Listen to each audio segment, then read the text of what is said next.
Left the Bronco at the store. I'll get it home. I'm not in a rush to do that. It's in a safe place, so it can sit there.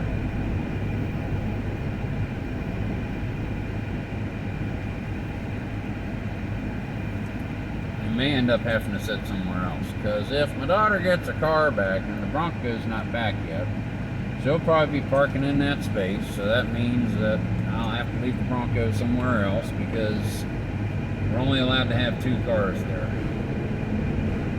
People have been understanding, but it's got to change. You got to do it right. Not parking out on the road. Matter of fact, I may just leave it there for now, and then every once in a while it'll be at the store, so I'll drive it home, drive it back to work in the morning. So give it its workout, put it through its paces. But I may just leave it at the store at this point. It's up there. Yeah, it's probably what I'll do. What I'm planning on doing is when I get this truck, Glenn, the guy I work with that works on Fords at his own shop at home, I'll probably take him the Bronco, and as much as he has helped out myself and my family over the years, just give him the Bronco and say, do with it as you wish, man. There's lots of good parts on there. Or if we decide to do the engine swap, just give it to him at that point and say, dude, it's yours.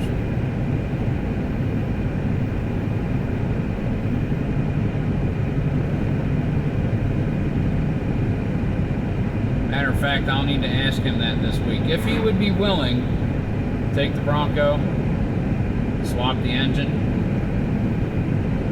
and take the rest of the Bronco as payment. He might be willing to. I don't know. I'll ask him. I'll ask him.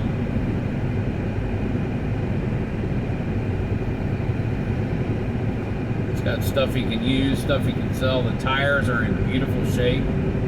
Man, the treads on those tires, they're so deep. I used to bullseye womp rats in my T16 back home. They're not much bigger than 2 meters. I could fly a skyhopper through those treads. It's like Beggar's Canyon back home.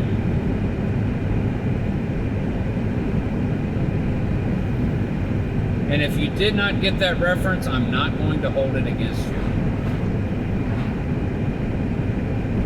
But I'm sure you did. But if you didn't, that's okay.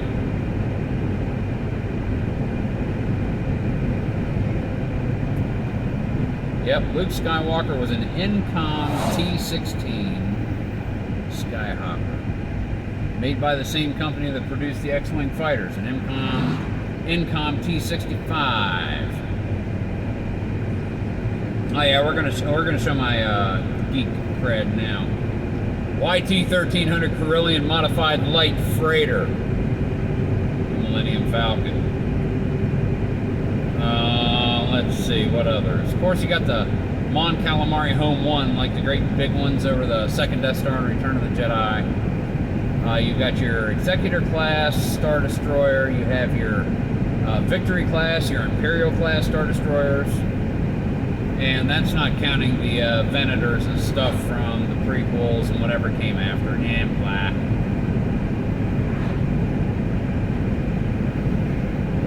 You got your Y-Wings, you got your run-of-the-mill BTL Freeze, and then you've also got your BTL 4S's, your long probes, which have great sensors. I mean, you can scan half a star system with one of those things.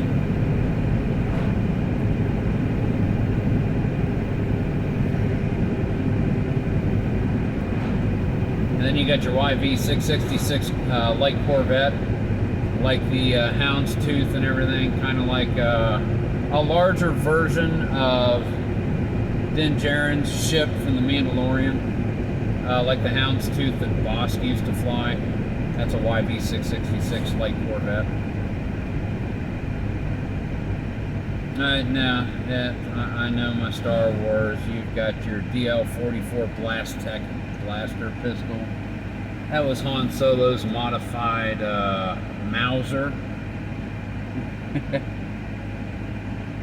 I always wanted to get And I'm serious. I don't care if it was in working condition or not. I always wanted to track down a real Mauser, so that way I could modify it and make it look like a DL44. I'd love to do that. I'd so love to do that. I'd still love to do that.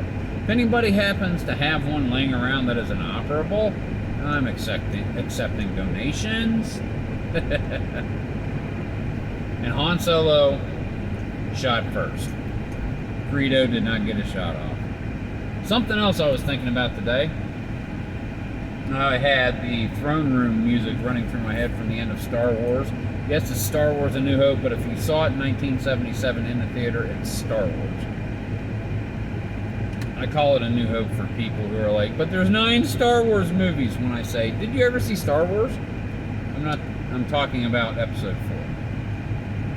And I had that music going through my head when Chewie roared and everybody faced forward, and then Chewie roared again and everybody started to applaud. Peter Mayhew, rest in peace.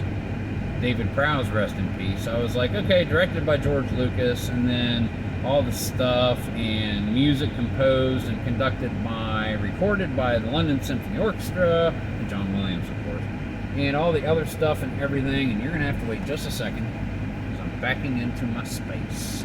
I'll be out of your way in a second. There we are. I'm home. And I got to thinking, going through the cast, and someone who got edited out of the cast for Star Wars, David Prowse. Because originally, James Earl Jones, it wasn't and the voice of Darth Vader. It was Darth Vader, David Prowse. That's a shame. It is. I digress. I'm home. Guys, catch you later. See ya. I'm going in. Keep on rolling. Bye-bye. See ya.